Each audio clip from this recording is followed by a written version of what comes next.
Read for you by Chiquito Crasto. The Mortal Immortal by Mary Shelley. July 16th, 1833. This is a memorable anniversary for me. On it I complete my 323rd year. The Wandering Jew? Certainly not. More than 18 centuries have passed over his head. In comparison with him, I am a very young immortal. Am I, then, immortal? This is a question which I have asked myself by day and night for now 303 years, and yet cannot answer it.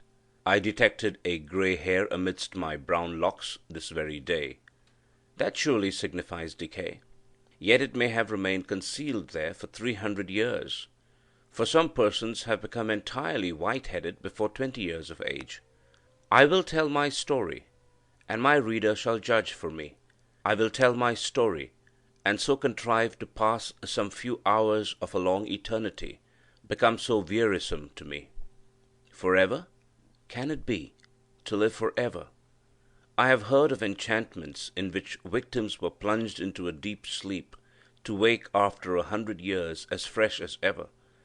I have heard of the 7 sleepers. Thus to be immortal would not be so burdensome. But oh, the weight of never-ending time, the tedious passage of the still succeeding hours. How happy was the fabled Nourjahad! But to my task. All the world has heard of Cornelius Agrippa.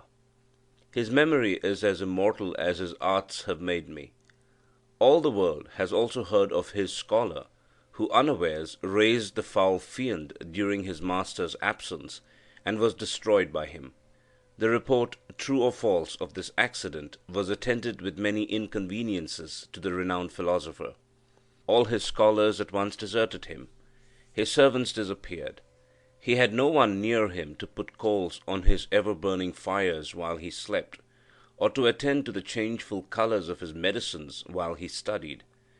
Experiment after experiment failed, because one pair of hands was insufficient to complete them. The dark spirits laughed at him for not being able to retain a single mortal in his service.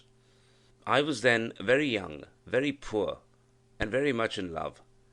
I had been for about a year the pupil of Cornelius, though I was absent when this accident took place. On my return, my friends implored me not to return to the alchemist's abode. I trembled as I listened to the dire tale they told me. I required no second warning, and when Cornelius came and offered me a purse of gold if I would remain under his roof, I felt as if Satan himself tempted me. My teeth chattered, my hair stood on end. I ran off as fast as my trembling knees would permit. My failing steps were directed whither for 2 years they had every evening been attracted, a gently bubbling spring of pure living water, beside which lingered a dark-haired girl, whose beaming eyes were fixed on the path I was accustomed each night to tread. I cannot remember the hour when I did not love Bertha. We had been neighbors and playmates from infancy. Her parents, like mine, were of humble life, yet respectable. Our attachment had been a source of pleasure to them. In an evil hour a malignant fever carried off both her mother and father, and Bertha became an orphan. She would have found a home beneath my paternal roof, but unfortunately the old lady of the near castle, rich, childless, and solitary, declared her intention to adopt her. Henceforth Bertha was clad in silk, inhabited a marble palace, and was looking on as being highly favored by fortune. But in her new situation, among her new associates, Bertha remained true to the friend of her humbler days. She often visited the cottage of my father, and when forbidden to go thither, she would stray towards the neighboring wood, and meet me beside its shady fountain. She often declared that she owed no duty to her new protectress equal in sanctity to that which bound us. Yet still I was too poor to marry, and she grew weary of being tormented on my account.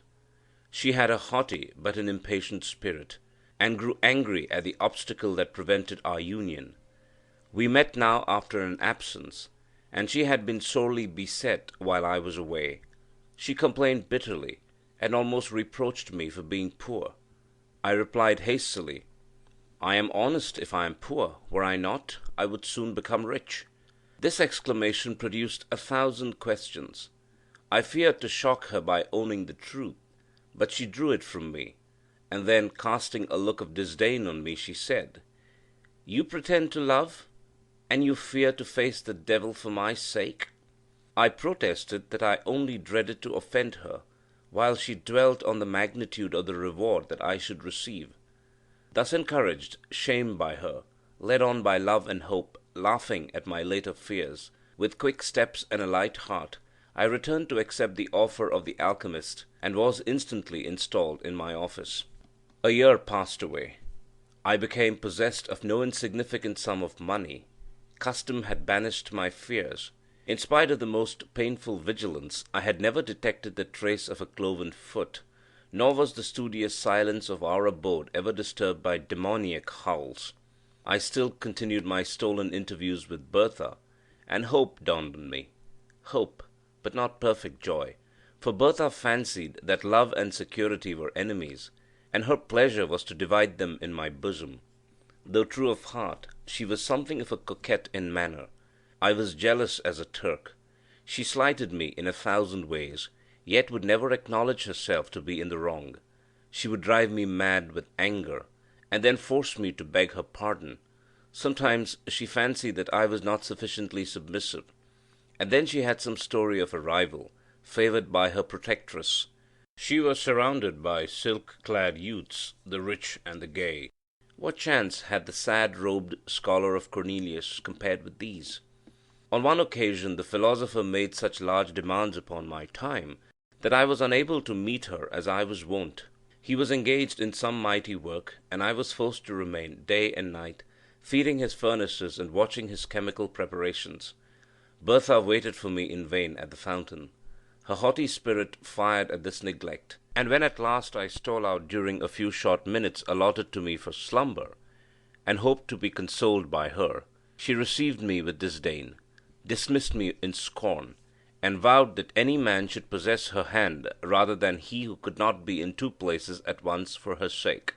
She would be revenged, and truly she was. In my dingy retreat I heard that she had been hunting, attended by Albert Hoffer. Albert Hoffer was favoured by her protectress, and the 3 passed in cavalcade before my smoky window. Methought that they mentioned my name. It was followed by a laugh of derision, as her dark eyes glanced contemptuously towards my abode.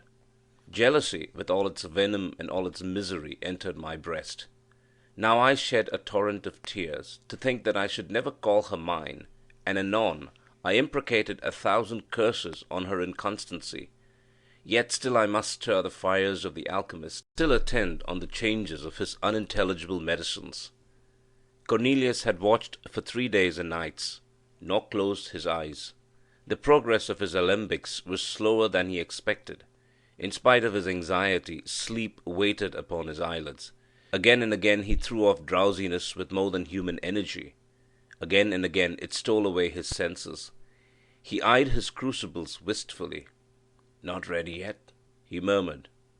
"Will another night pass before the work is accomplished? Winzy, you are vigilant, you are faithful, you have slept, my boy, you slept last night. Look at that glass vessel. The liquid it contains is of a soft rose color. The moment it begins to change hue, awaken me. Till then I may close my eyes. First it'll turn white, and then emit golden flashes. But wait not till then. When the rose color fades, rouse me." I scarcely heard the last words, muttered as they were in sleep. Even then he did not quite yield to nature. "Winzy, my boy," he said again, "do not touch the vessel. Do not put it to your lips. It is a philtre to cure love. You would not cease to love your Bertha. Beware to drink." And he slept, his venerable head sunk on his breast, and I scarce heard his regular breathing. For a few minutes I watched the vessel. The rosy hue of the liquid remained unchanged. Then my thoughts wandered. They visited the fountain, and dwelt on 1,000 charming scenes, never to be renewed, never. Serpents and adders were in my heart, as the word never half formed itself on my lips. False girl! False and cruel! Never more would she smile on me as that evening she smiled on Albert. Worthless, detested woman! I would not remain unrevenged. She should see Albert expire at her feet. She should die beneath my vengeance. She had smiled in disdain and triumph. She knew my wretchedness and her power. Yet what power had she? The power of exciting my hate, my utter scorn, oh, all but indifference. Could I attain that? Could I regard her with careless eyes, transferring my rejected love to one fairer and more true? That were indeed a victory. A bright flash darted before my eyes. I had forgotten the medicine of the adept. I gazed on it with wonder. Flashes of admirable beauty, more bright than those which the diamond emits when the sun's rays are on it, glanced from the surface of the liquid. An odor, the most fragrant and grateful, stole over my senses. The vessel seemed one globe of living radiance, lovely to the eye, and most inviting to the taste. The first thought instinctively inspired by the grosser sense was, I will. I must drink. I raised the vessel to my lips. It will cure me of love, of torture. Already I had quaffed half of the most delicious liquor ever tasted by the palate of man, when the philosopher stirred. I started. I dropped the glass. The fluid flamed and glanced along the floor, while I felt Cornelius's grip at my throat as he shrieked aloud, "Wretch! You have destroyed the labor of my life!" The philosopher was totally unaware that I had drunk any portion of his drug. His idea was, and I gave a tacit assent to it, that I had raised the vessel from curiosity, and that, frightened at its brightness and the flashes of intense light it gave forth, I had let it fall. I never undeceived him. The fire of the medicine was quenched, the fragrance died away. He grew calm, as a philosopher should under the heaviest trials, and dismissed me to rest. I will not attempt to describe the sleep of glory and bliss which bathed my soul in paradise during the remaining hours of that memorable night. Words would be faint and shallow types of my enjoyment, or of the gladness that possessed my bosom when I woke. I trod air. My thoughts were in heaven. Earth appeared heaven, and my inheritance upon it was to be one trance of delight. This it is to be cured of love, I thought. I will see Bertha this day, and she will find her lover cold and regardless, too happy to be disdainful, yet how utterly indifferent to her. The hours danced away. The philosopher, secure that he had once succeeded, and believing that he might again, began to concoct the same medicine once more. He was shut up with his books and drugs, and I had a holiday. I dressed myself with care. I looked in an old but polished shield which served me for a mirror. Methoughts my good looks had wonderfully improved. I hurried beyond the precincts of the town, joy in my soul, the beauty of heaven and earth around me. I turned my step toward the castle. I could look on its lofty turrets with lightness of heart, for I was cured of love. My Bertha saw me far off, as I came up the avenue. I know not what sudden impulse animated her bosom, but at the sight she sprung with a light fawn-like bound down the marble steps, and was hastening towards me.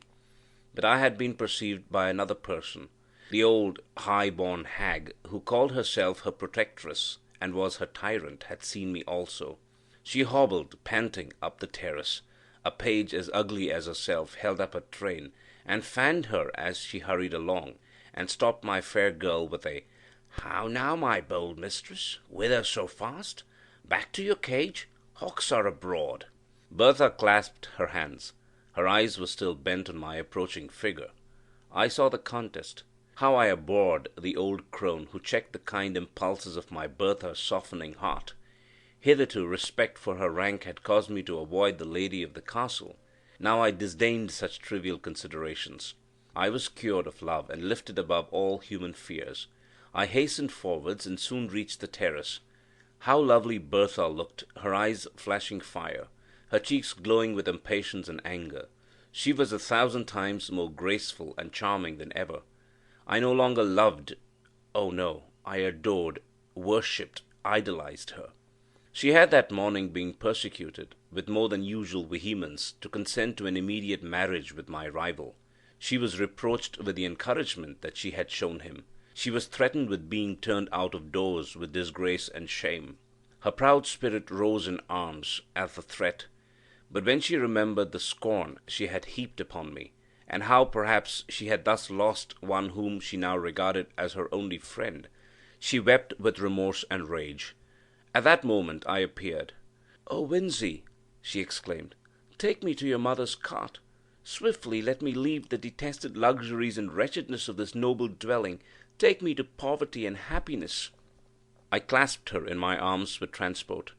The old dame was speechless with fury, and broke forth into invective only when we were far on the road to my natal cottage. My mother received the fair fugitive, escaped from a gilt cage to nature and liberty, with tenderness and joy. My father, who loved her, welcomed her heartily. It was a day of rejoicing, which did not need the addition of the celestial potion of the alchemist to steep me in delight. Soon after this eventful day, I became husband of Bertha. I ceased to be the scholar of Cornelius, but I continued his friend. I always felt grateful to him for having, unaware, procured me that delicious draught of a divine elixir, which, instead of curing me of love, sad cure, solitary and joyless remedy for evils which seem blessings to the memory, had inspired me with courage and resolution, thus winning for me an inestimable treasure in my Bertha. I often call to mind that period of trance-like inebriation with wonder. The drink of Cornelius had not fulfilled the task for which he affirmed that it had been prepared, but its effects were more potent and blissful than words can express. They had faded by degrees, yet they lingered long, and painted life in hues of splendor. Bertha often wondered at my lightness of heart and unaccustomed gaiety, for before I had been rather serious, or even sad, in my disposition. She loved me the better for my cheerful temper, and our days were winged by joy. 5 years afterwards I was suddenly summoned to the bedside of the dying Cornelius. He had sent for me in haste, conjuring my instant presence. I found him stretched on his pallet, enfeebled even to death. All of life that yet remained animated his piercing eyes, and they were fixed on a glass vessel full of roseate liquid. "Behold," he said in a broken and inward voice, "the vanity of human wishes.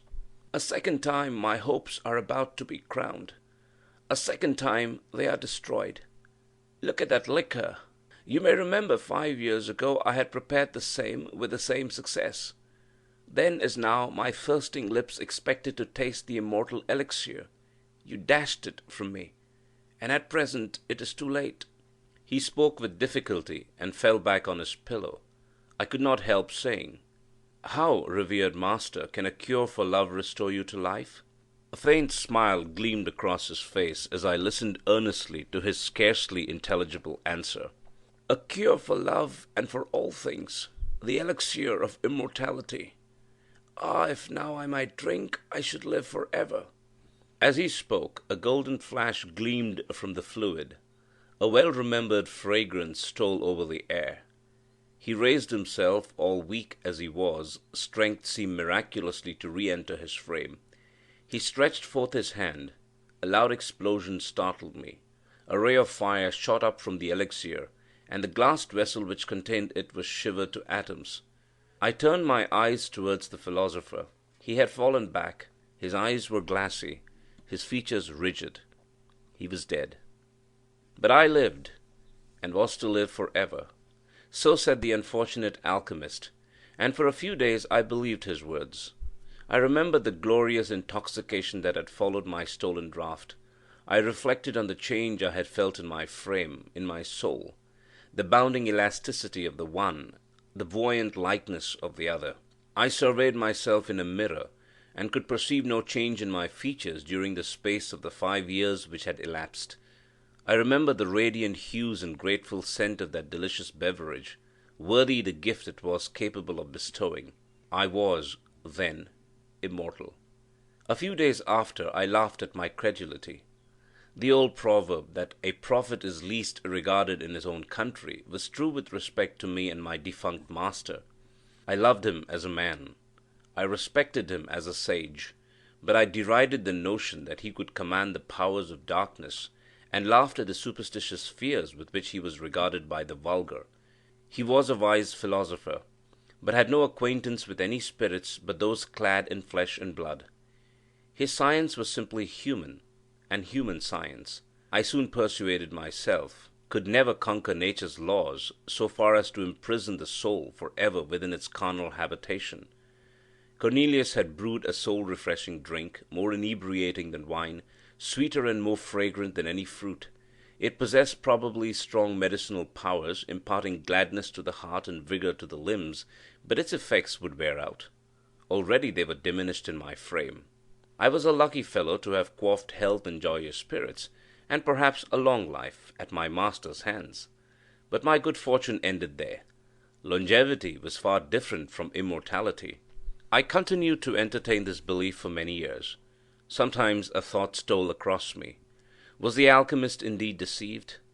But my habitual credence was that I should meet the fate of all the children of Adam at my appointed time. A little late, but still at a natural age. Yet it was certain that I retained a wonderfully youthful look. I was laughed at for my vanity in consulting the mirror so often, but I consulted it in vain. My brow was untrenched, my cheeks, my eyes, my whole person continued as untarnished as in my 20th year. I was troubled. I looked at the faded beauty of Bertha. I seemed more like her son. By degrees our neighbours began to make similar observations, and I found at last that I went by the name of the scholar bewitched. Bertha herself grew uneasy.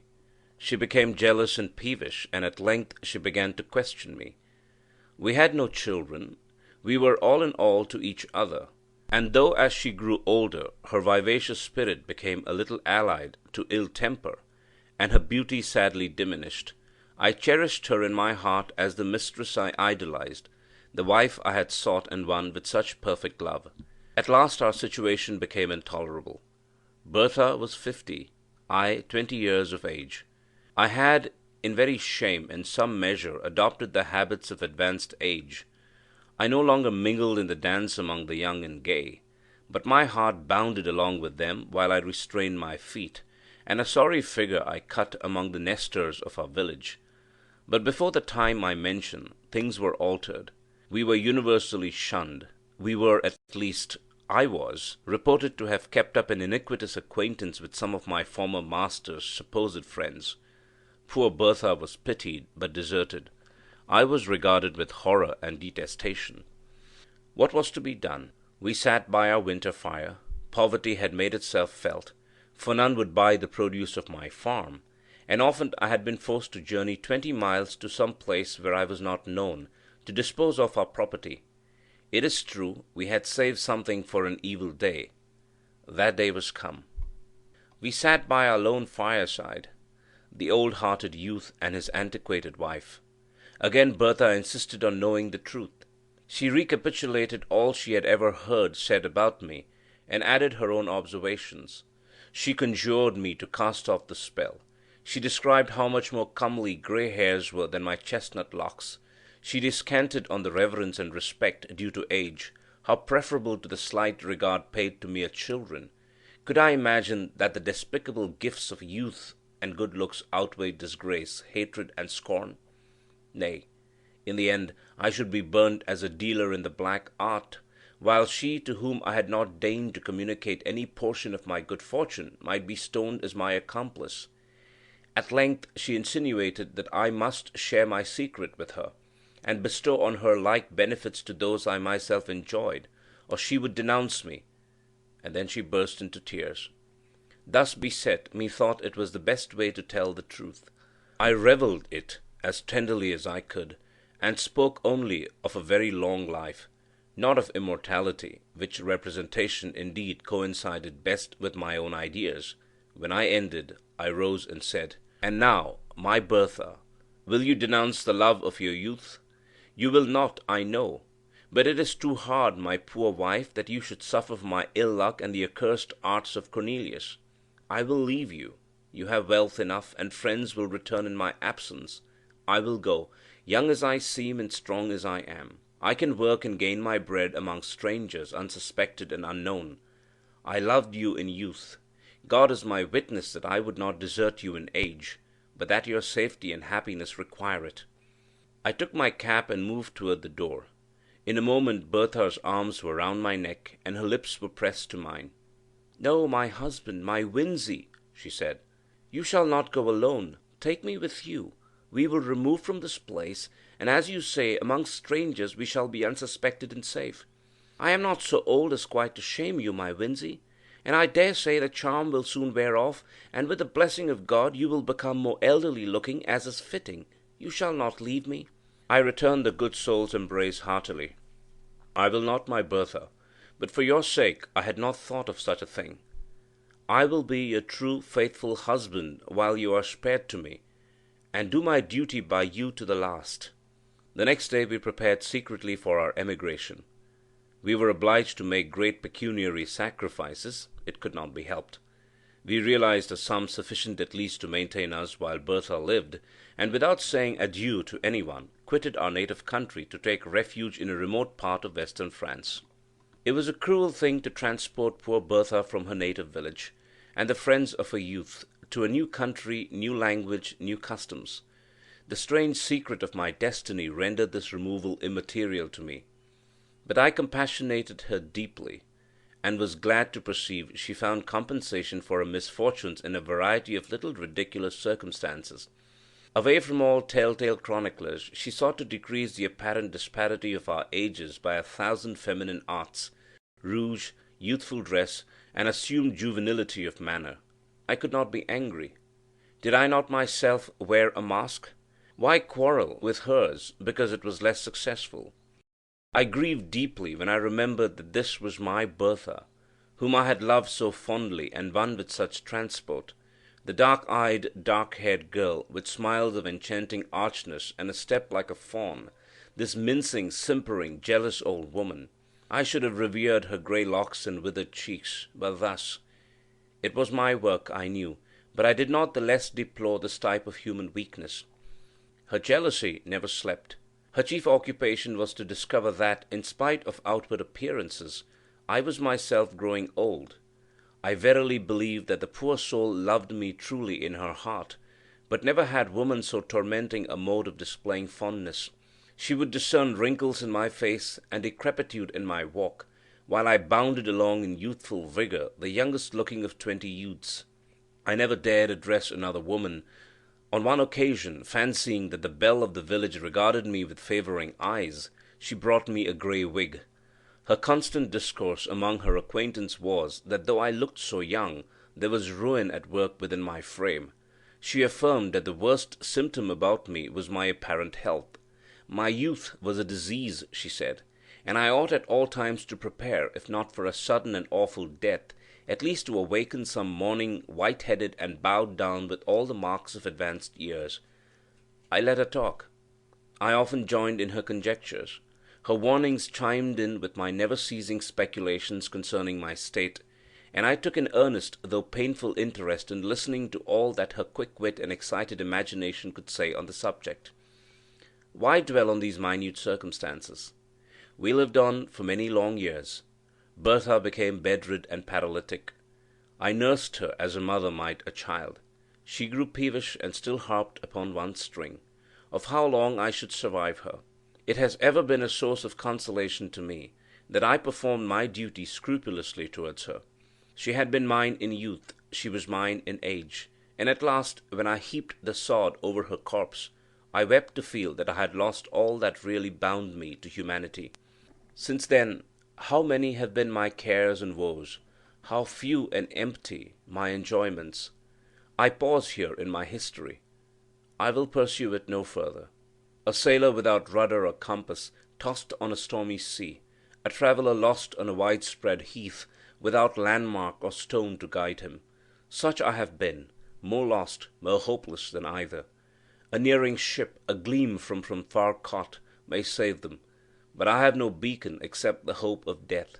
Death, mysterious, ill-visaged friend of weak humanity, why alone of all mortals have you cast me from your sheltering fold? Oh, for the peace of the grave, the deep silence of the iron-bound tomb! That thought would cease to work in my brain, and my heart beat no more with emotions varied only by new forms of sadness. Am I immortal? I return to my first question. In the first place, is it not more probable that the beverage of the alchemist was fraught rather with longevity than eternal life? Such is my hope.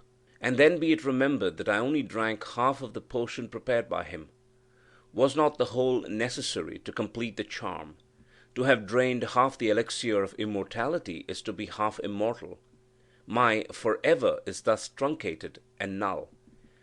But again, who shall number the years of the half of eternity?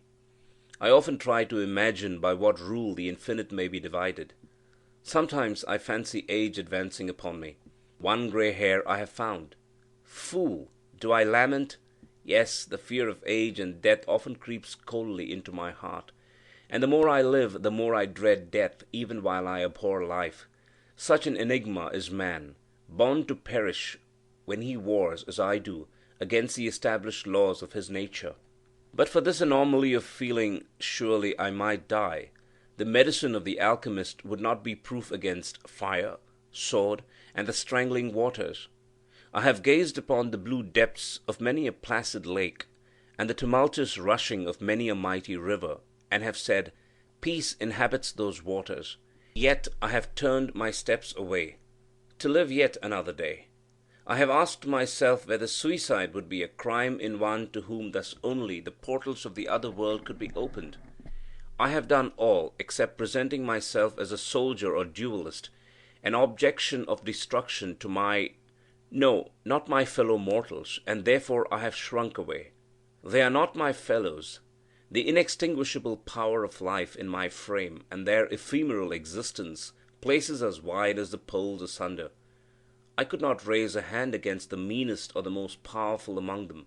Thus I have lived on for many a year, alone, and weary of myself, desirous of death, yet never dying, a mortal immortal. Neither ambition nor avarice can enter my mind, and the ardent love that gnaws in my heart, never to be returned, never to find an equal on which to expend itself, lives there only to torment me. This very day I conceived a design by which I may end all, without self-slaughter, without making another man a Cain, an expedition which mortal frame can never survive, even endued with the youth and strength that inhabits mine. Thus I shall put my immortality to the test, and rest for ever, or return, the wonder and benefactor of the human species.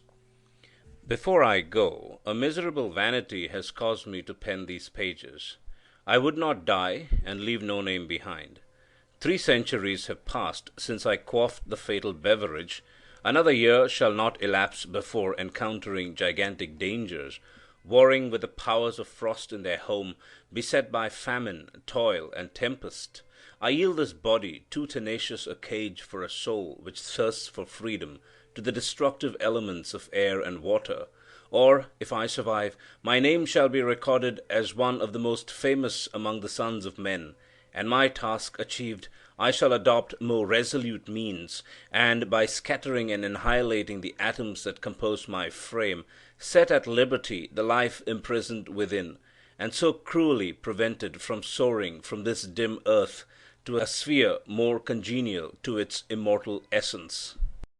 End of The Mortal Immortal by Mary Shelley. Read for you by Chiquito Crasto, Birmingham, Alabama.